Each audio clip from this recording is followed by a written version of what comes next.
ይሄ ስልክ ነው ወይስ ዘመናዊ ዲጂታል የፎቶ መሳሪያ? የቪቮ አዲሱ X300 አልትራ የቪዲዮና የፎቶ ጥራትን ወደ ሌላ ደረጃ አሸጋግሮታል። አይናችሁ የሚያየውን ሁሉ በግልጽ የሚያስቀር ድንቅ የቴክኖሎጂ ውጤት። ዋናው ካሜራው 200 ሜጋፒክስል ሶኒ ሴንሰር ነው። በጨለማ ውስጥ የምታነሱት ፎቶ ልክ በቀን እንደተነሳ ጥራት አለው። ትልቁ ጉድ ግን እዚህ ጋር ነው።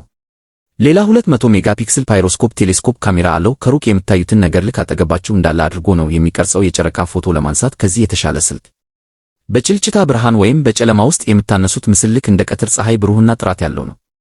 ከሩቅ ያለን ነገር አቅርቦ በማሳየት ረገድ ተወዳዳሪ የለውም። በጣም ርቆ የሚታይን ተራራ ወይም ጨረቃን ልክ እጃችሁ ላይ እንዳለች አድርጎ ጥራቱን ሳይቀንስ ያሳያችኋል። ቪዲዮ ውስጥ ቀርጾ እጃችሁ ቢንቀጠቀጥ እንኳ ምስሉ አይቃወስም። በውስጡ በተገጠመለት የምስል ማረጋጊያ ቴክኖሎጂ ምክንያት የሚቀረጸው ምስል ልክ እንደ ባለሙያ ፊልም ቀራጮች ድልዝ ያለና የሚማርክ ነው። ቀለማቱ የተፈጥሮን መልክ ሳይለቁ ደመቅ ብለውና ተለይተው እንዲታዩ ተደርጎ ነው የተሰራው። እናንተስ ከአይፎን 17 ፕሮ ማክስ እና ከኤስ26 አልትራ ይሄ ይበልጣል ትላላችሁ?